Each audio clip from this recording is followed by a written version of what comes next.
Sitting close to the Florida coastline, the city of Pensacola is a magnet for tourists.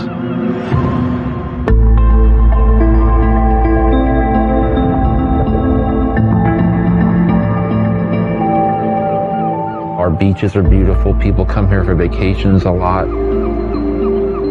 You know, we have a lot of up-and-coming small businesses downtown. Our downtown is thriving. Often dubbed the cradle of aviation, a large swathe of Pensacola and its waterways is home to the U.S. Navy's Aviator Training School and Air Station. This military base sits in sheltered waters to the southwest of the city, overlooking the Gulf of Mexico. We're heading to an area called Navy Point, and it's a body of water that is around the outside of the Navy base. You can see a lot of people out here walking their dogs.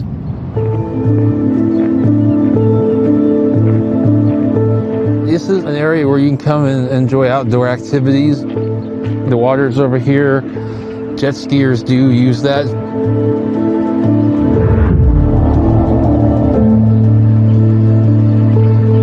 And it's jet skiers who made a discovery around 3 p.m. one November afternoon. A large, overly stuffed duffel bag washed up on the shoreline.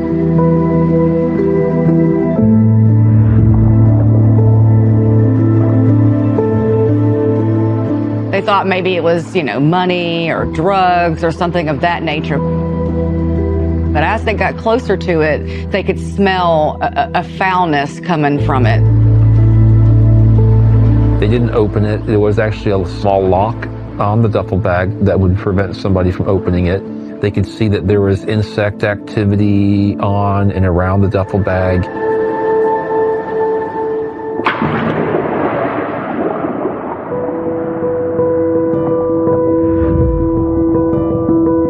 The fact that the bag was surrounded by flies and other insect activity leads us to believe that there is more in that bag than just maybe luggage. It could be remains.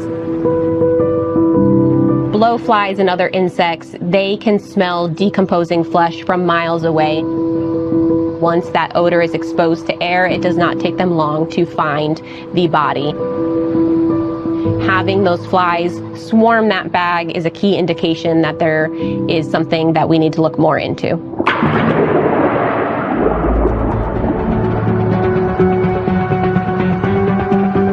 They could see fluids coming out of the duffel bag.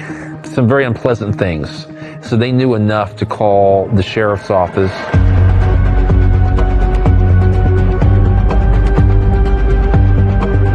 We're on a trail right now, and this is the way we actually went to recover the bag. When they got close to the duffel bag and opened it, they were able to see that there was a body of a female inside.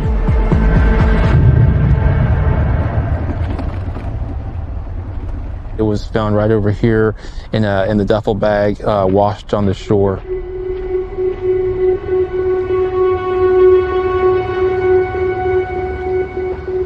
It was a little chill in the air, a little overcast. Yeah, this reminds me a lot of exactly what it was like that day.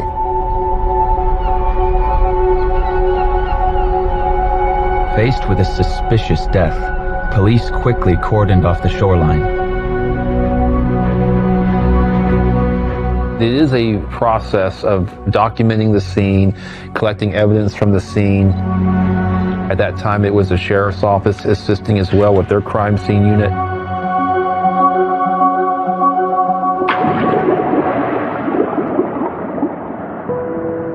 Especially in large bodies of water, you never know where the body exactly came from.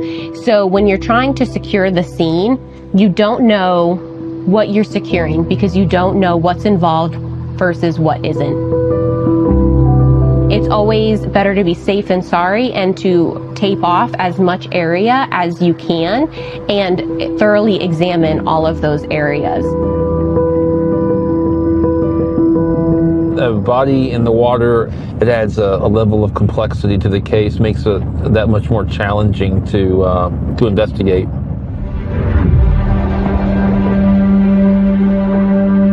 Typically, when a body is discovered, the medical examiner or forensic pathologist is called out to the scene. That body is then placed in a body bag, usually on some type of a clean white sheet. That sheet is also taken to the morgue with the body, and it is examined for trace evidence. Oftentimes, the hands are also wrapped in baggies to preserve any evidence that may be there in order to help solve the case. When we got the body to the morgue and opened the duffel bag, she was crammed in there. She was in that bag in the fetal position, so her knees were up close to her chest, and she was clothed only with a bra. She had nothing else on.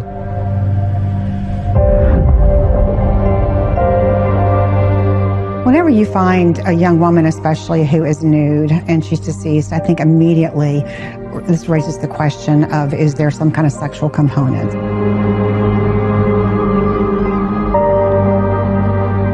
Police needed to establish whether the victim was alive or dead when she entered the water. One of the techniques that we use is we actually float the lungs. If the lungs float in a pail of water, then there is no water in the lungs. If they don't float, then they are water-laden. There was no water in the lungs, and so we know that she was already dead before she was tossed into the water. She was strangled, and we can tell that because we look for things like petechiae in the eyes, petechia around the eyelids. Petechiae are very small punctate hemorrhages that appear because of pressure, and that pressure occurs because of tightening around the neck. She was also duct taped around her entire face. Her wrists were duct tied. I think as a psychologist, when you have somebody's face covered up, you always wonder why. If there is a sense of wanting to kind of, cover this person up, maybe they knew her, maybe there's a sense of shame. And of course, there's also the obvious question, how did she die? And if this is the way that she died, if this person actually covered her face up to asphyxiate her, that really does suggest a very sadistic way of murdering somebody. It is a very personal way to murder somebody. You are putting your hands on that person, and you are watching that person's eyes, and you can see their expression as you do that. And it does take several minutes for that person to suffocate. And you are wrapping that tape. So it is a very gruesome and brutal and really sadistic way to kill somebody.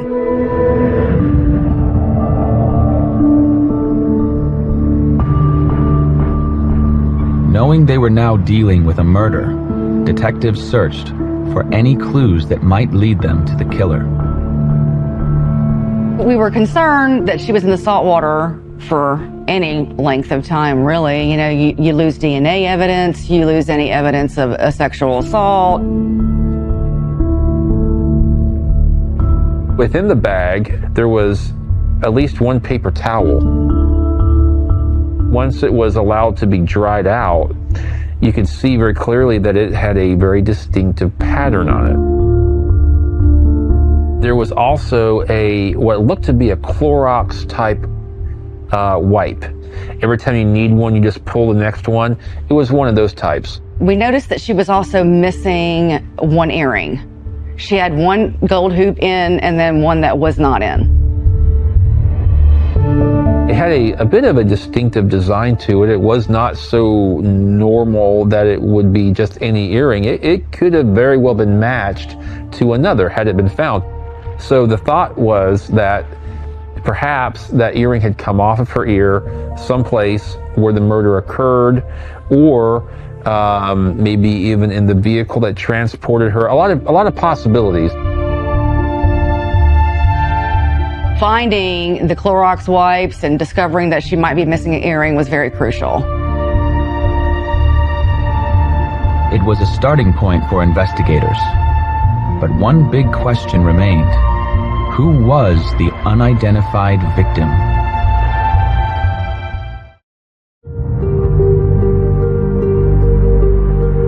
In Pensacola, police are investigating a gruesome discovery.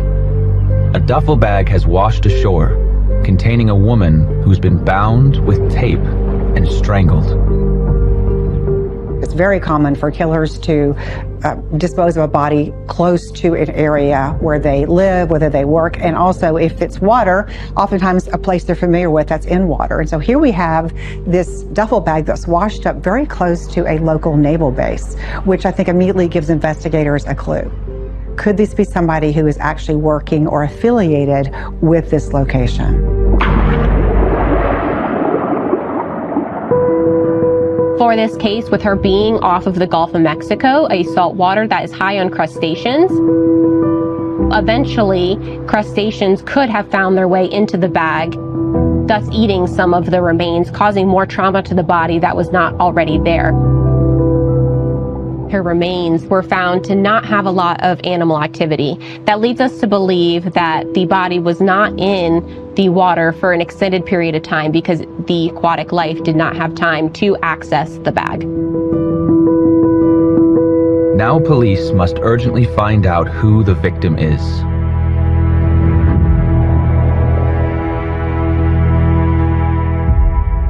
I was in contact with our medical examiner who was conducting the autopsy of the body that was found. It was learned once the body was removed that it was a black female. They started by reviewing missing person reports, recently filed in the county.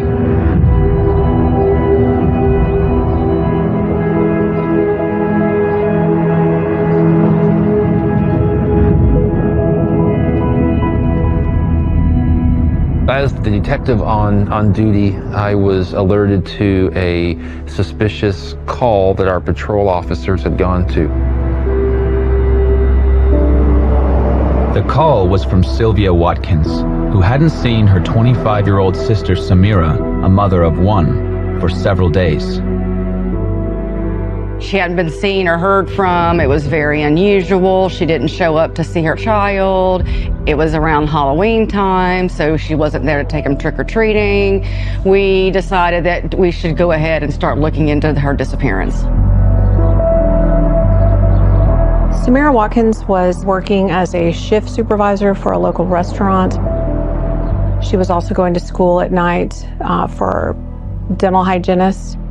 It was very much out of the ordinary for Samira not to have any contact with her family. They were very close-knit, so the fact that no one had heard from Samira for some time was very alarming. Police started putting together a timeline of Samira's last movements.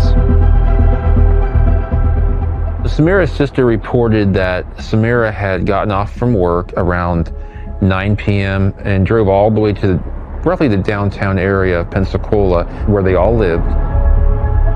She was responsible. She didn't disappear without notice. She had a good job. We reached out to her employer, and they had also expressed concern because she had not showed up for her shift. We talked to the school and found out that she also had not shown up to her classes. We knew what her car looked like. That vehicle was nowhere to be found. All these things are continuing to build concern about her well-being. The sudden disappearance of Samira and her car prompted police to take a closer look at those who knew her. After looking into Samira's life, we discovered that her son's father had been very abusive and he had been arrested for it. She was involved with him for about 3 years.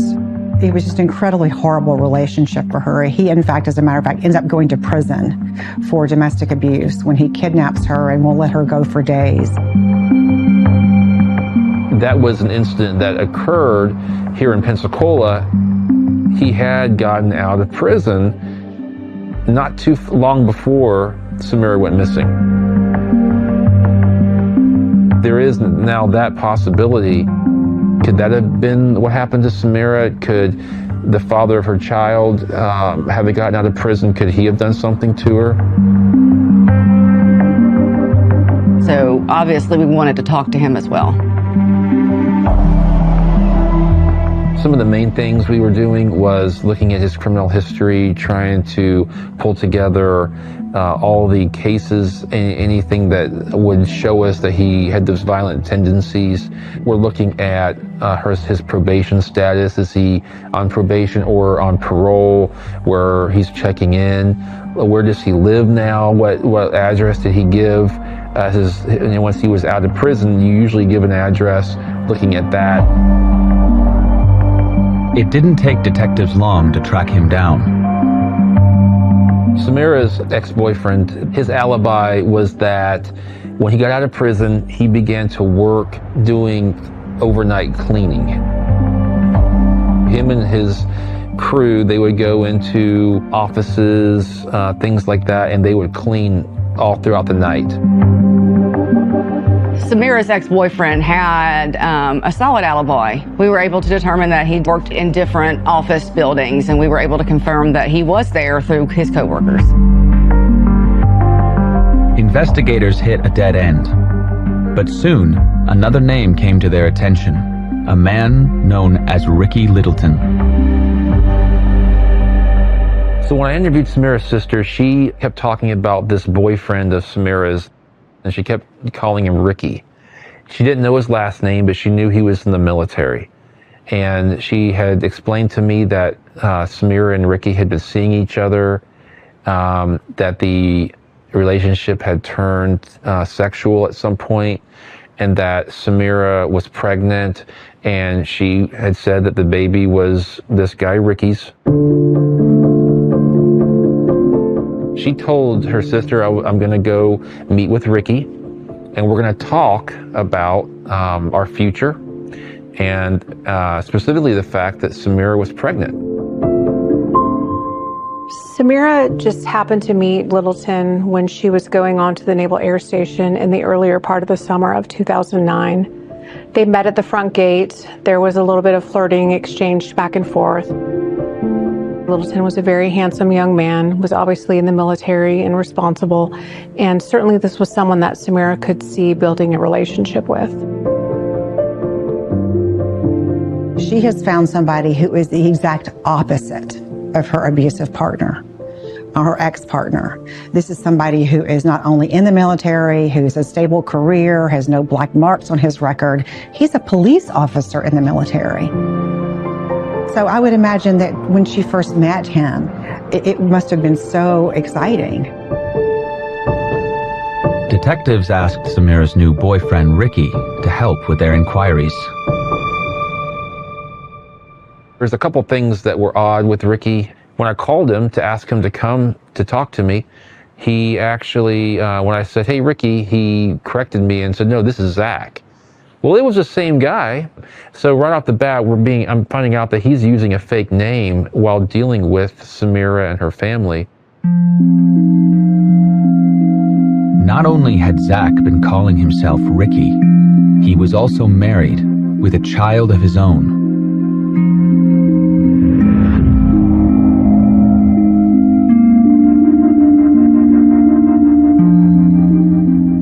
Initially, he wouldn't admit to being even intimate with her. And he goes on to say that the reason why is because he was accused of adultery several months back, and the military really frowns on that. So he was really scared that he was going to get in trouble. In the military, you can be dishonorably discharged for having an affair. And he knows this. His wife has been stationed out of state. And so he is basically living a double life. It was a red flag that he showed very little concern. He seemed more put off or annoyed that he had to be here, as opposed to somebody that would at least say, "Hey, I really hate to hear that this young lady is missing. Maybe I can do something to help." It's more like, "Hey, I need to get out of here. I got to get back to work." He mentioned that the last time he had seen Samira was the Wednesday before she was reported missing. I know from talking to her sister that now, the day of her disappearance, she indeed was leaving to go to Zachary Littleton's apartment. When I reviewed the first interview, He tried to distance himself from any sort of relationship or contact with her. When I reviewed the second interview, he seemed to be a little more forthcoming as far as his relationship with her, his sexual relationship with her, and the fact that he knew she was pregnant. He also was using terms in the past tense, so that was a little unusual. Despite their suspicions, police still didn't have anything concrete against Littleton. But I didn't have sufficient evidence to be able to arrest him or do anything further, so I had to let him go.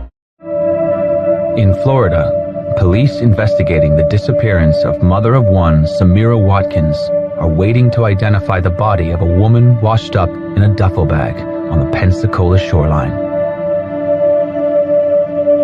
This body that was found in a duffel bag was identified by using fingerprints.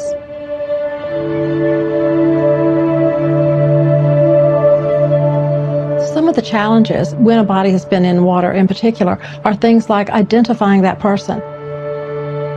However, we can often get fingerprints even if bodies have been in water for some time because we can infuse that finger with other water to puff it up, if you will, and actually obtain that fingerprint. Another technique that we often use is something called degloving, and that's where the skin actually slips off of the hand.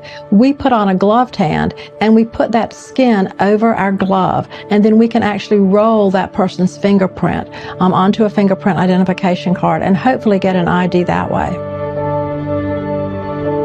At the time of her autopsy, only one gold earring was found. There was an impression in the other ear, but the earring was not there. Samira's family represented to us that she wore a gold pair of earrings all the time. They were a very unique set of gold earrings. Together with DNA and physical evidence found at the scene, the body was confirmed to be that of missing young mom, Samira Watkins. When we found out that it was definitely Samira in the bag, we knew that she was very close to the family. They all lived in a house together. Her young child stayed there with her, so we knew that telling the family was going to be very difficult and very emotional. With Samira no longer a missing person, but the center of a homicide case, detectives focused their investigation on her boyfriend, Zach Littleton. When Samira told Zach she was pregnant, he was not supportive, didn't want anything to do with co-parenting with her. In fact, he didn't believe it was his. He said that he always used protection, and he asked her to have an abortion. And his wife was soon to arrive here in Pensacola as well. The other thing that also focused our attention on Zachary Littleton was the fact that he was in the military, and having extramarital affairs is against the code of conduct for the military, so that certainly raised some concerns. It's very, very clear he has no intention of having any kind of long-term relationship with her by the fact that he uses a false name when he introduces himself. So this is somebody who's used to deception and deceiving women. Once the body was identified to be Samira Watkins, obviously the investigation at that point sort of ramps up.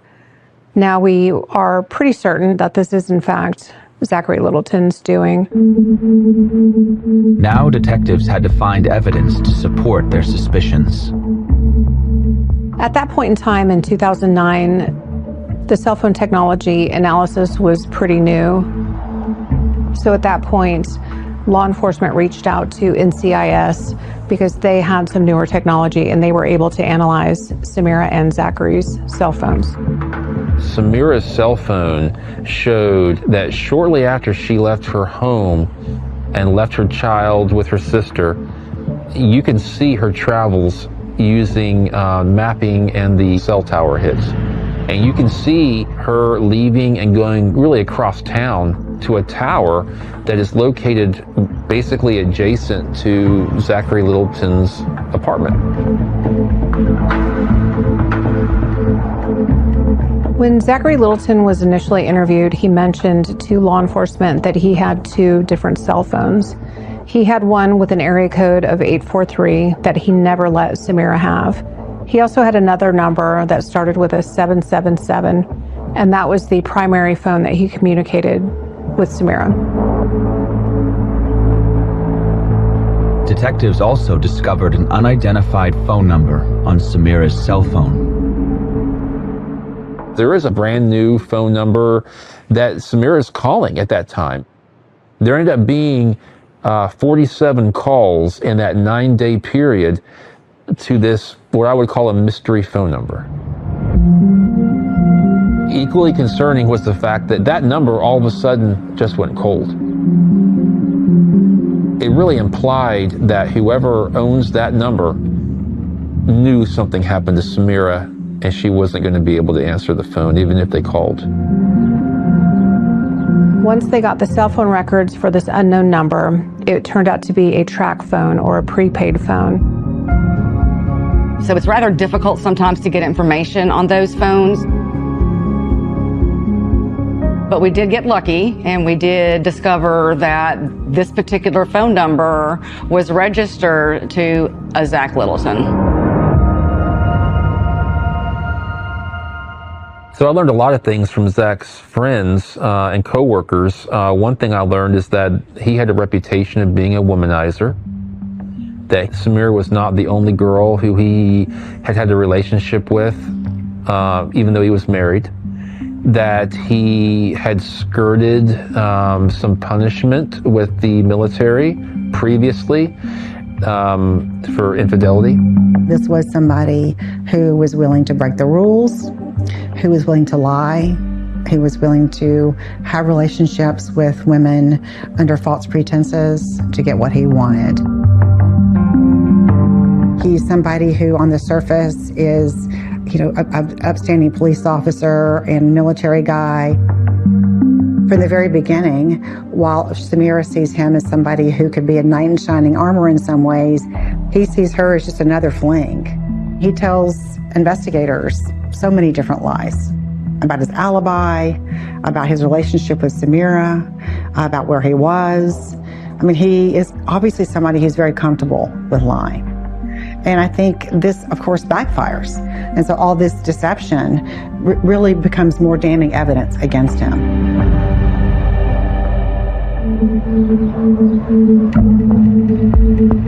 They started canvassing the apartment complex where Zachary lived, and they were able to speak with one of the tenants who mentioned that they had seen a male and a female arguing close to Zachary Littleton's apartment the night that Samira went missing. Coupled with everything else that law enforcement had at that point, they had enough probable cause to obtain a search warrant to search Zachary Littleton's home. Officers descended on the apartment where they believed the suspect lived at the time Samira went missing. The original apartment of Zachary Littleton was searched by law enforcement, but because he had already moved out of it, there was not anything found that was significant to the investigation. Furniture was gone, the belongings were picked up and moved. There were no obvious signs of a struggle or blood or anything of that nature because he had already moved and the apartment had been cleaned out. It was a blow for police, desperate to get justice for the victim and her family. It's a cold-hearted thing to do, to place somebody in a bag and to throw them in this waterway like their life wasn't worth anything. And that is very sad.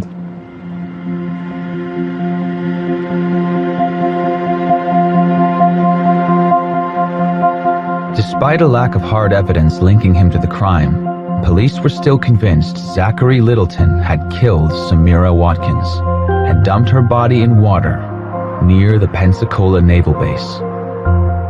So I do have a theory on how Samira got placed in the water. There is a bridge there. That's the bridge that enters into the Navy base itself. I don't really think that Littleton used that bridge to throw her body into the water. I think that there's too much security on that bridge. There's cameras. And I think what he actually did use is this bridge over here. And this bridge would have been a more quaint bridge. It doesn't have all the traffic on it. This one barely has the first car going across it. And I think that makes better sense also, because I think that this body of water tends to want to flush things out.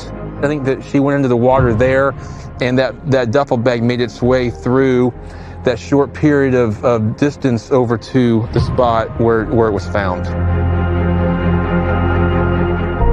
But detectives needed more proof before they could arrest Littleton for murder. Could the waters at the crime scene help prove that Samira's body was dumped not far from the naval base where Littleton worked?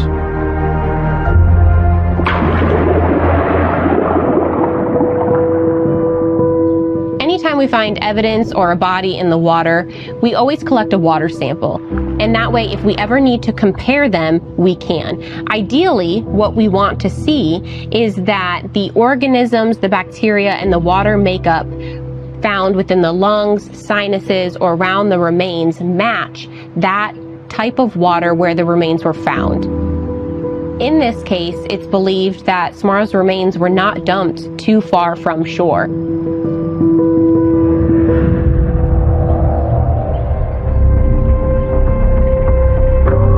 Detectives now turned their attention to the next address Zachary Littleton had lived at. What we learned was that Zachary, when he left that apartment, he moved into a home. He was looking to bring his wife, their child to this home. So it wasn't an apartment, it was an actual house.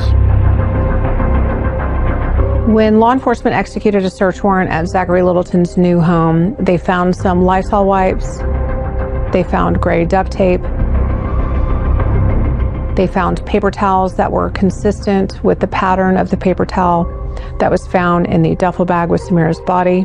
I was tasked to search one of the front rooms of the home, and in there was one of those clear, like, comforter bags that a comforter comes in with just miscellaneous stuff in it. And I sort of scooped my hand down and got a handful, and there was the gold earring that she had been wearing that matched the earring that was on her. It was just kind of one of those almost eureka moments that it was the nail that was going to seal his coffin, because this gold earring was unique and so important to the investigation.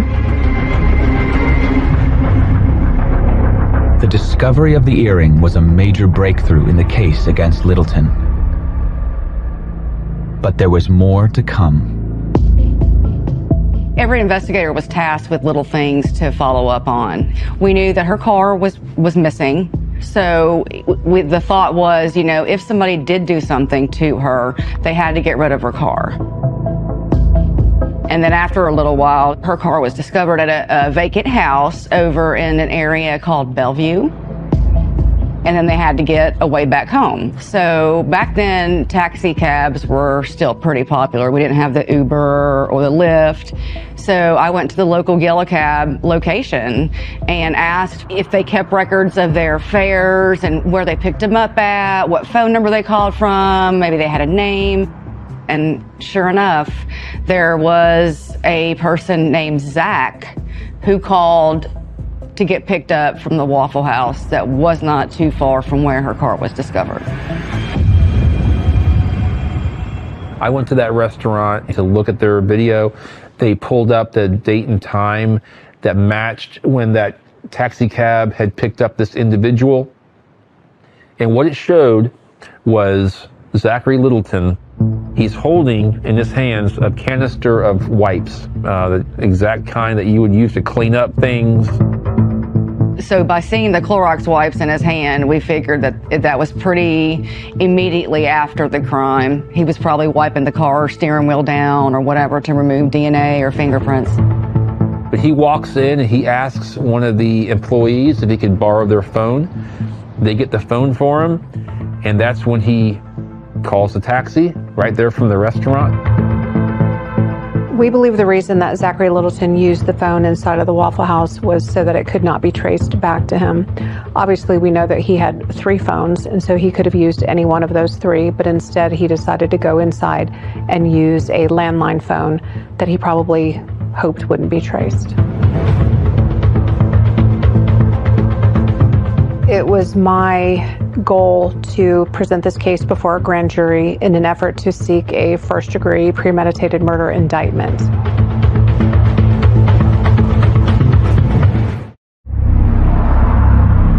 Police in Pensacola are investigating the murder of a woman found washed up on the Florida coastline. Their prime suspect, married military man Zachary Littleton, has still not been charged with killing his pregnant lover, Samira Watkins. I think the motive for Zach doing this was he wanted to be here and play until his wife got here. And I think that Samira being pregnant and now his wife is due to arrive in Pensacola any day was his motive to get rid of at least the baby, and Samira. My belief is that Samira likely was attacked by Littleton, that he grabbed her by her throat and strangled her to death.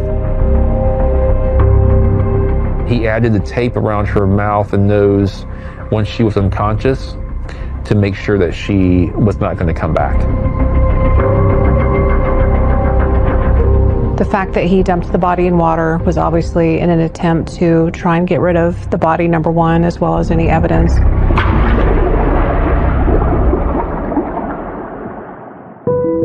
It is likely that Mr. Littleton put Samara's remains as well as the other pieces of evidence in that bag and dumped her in the water in hopes that she would sink and none of that evidence would ever be found.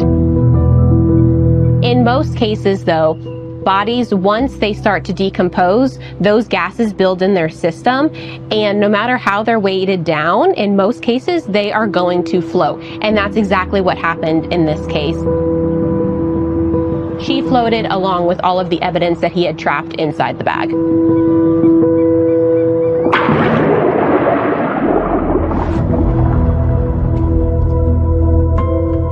We discovered on his computer Google searches that were to the effect of how to speed up a body decomposition, to salt water speed up body composition. Those two searches were made days before Samira went missing. We have to think that it was a huge surprise to Zachary Littleton when Samira's body washes up. I don't think he was anticipating that. And as the bag is open and they start uncovering all these clues and the earring and those kinds of things, and investigators began looking at him more closely because they've now ruled out her ex-partner. I think he does have to scramble around and start making up things. And I think what we start seeing is, again, some of the lies he's telling are really end up becoming the best evidence against him. And some of these lies can be so easily disproven. He really shoots himself in the foot by a lot of the lies that he tells. After Samira's car was discovered, it then got towed back to a vehicle impound where it is processed for any sort of evidence and DNA. The steering wheel was swabbed for DNA and was later determined to have Zachary Littleton's DNA on it. Zachary Littleton had told me previously he had never driven her car. And his DNA being on the steering wheel does tend to show that he did drive it. Police now felt they had enough evidence, including phone records and Samira's earring found at his home, to charge Littleton with her murder. It is a good feeling to know that at that point that we would be able to make the arrest. And I especially felt good with him knowing he wasn't going to slide. He wasn't going to get past this. Perhaps he may have been thinking that at that point. He was in the clear. There was no reaction. He was as calm as he was in the interview room at the time of his arrest. As I was putting all of the evidence together in preparation for the jury trial of this case, I felt relatively confident that, in fact, once I could put everything together, it would paint a clear picture that Zachary Littleton was the one who committed this crime. The prosecution also hoped to establish that more than one life was taken by Littleton that day.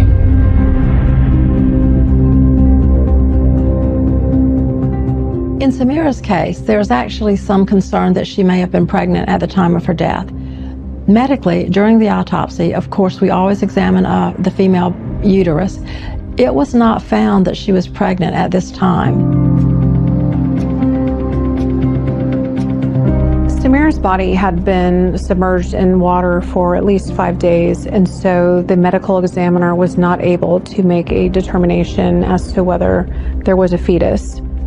We did have evidence from the doctor that confirmed Samira's pregnancy, that she was in fact pregnant, but we could not confirm it through the autopsy process. This was very important because that would affect the charging process. Someone could be charged with 2 cases of homicide in that case, but she was not medically found to be pregnant. Littleton was therefore only charged with 1 count of homicide. After Zachary Littleton was arrested in this case, he went for a first appearance in front of a judge within 24 hours, and it was at that point that his lawyers entered a plea of not guilty on his behalf.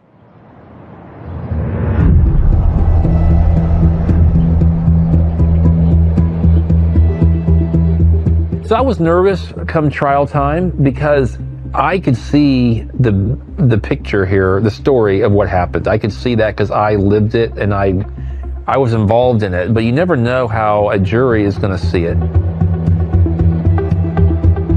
The case of Zachary Littleton took approximately 3 days to try in front of a jury in Escambia County. I believe once the full picture was painted for the jury of the different pieces of evidence, again, the gold earring, the Waffle House video surveillance, the DNA on the steering wheel, the neighbor that saw the 2 arguing, everything put together, I believe, painted a clear picture for the jury that Zachary Littleton was guilty beyond a reasonable doubt. The defense attorneys don't go easy on you. They don't, because it's not in their best interest or their clients. Most of it was pretty cut and dry, but they always do try to find the weak points. But the evidence against Littleton was overwhelming. The jury returns with a verdict after approximately 3 or 4 hours of deliberations. They saw all the evidence and they came back with a guilty verdict. It was at that point that I turned around and looked in the audience and I saw Samira's family members that just wept openly. And then the judge sentenced Zachary to life in prison without parole.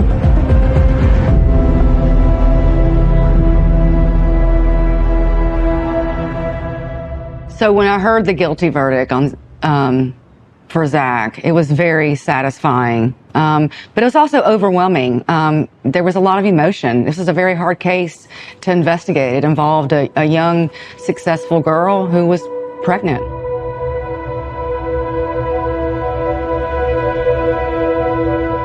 Very sad, a victim that was in many ways had some vulnerabilities that were exploited by Littleton. Being at the front gate, you're wearing a uniform, you're a person of authority. Could he be looking for people that were a little vulnerable? Absolutely. He could have been doing that all along, and that was part of his, the way he would find women. And Samira would have been a prime target for that in many ways.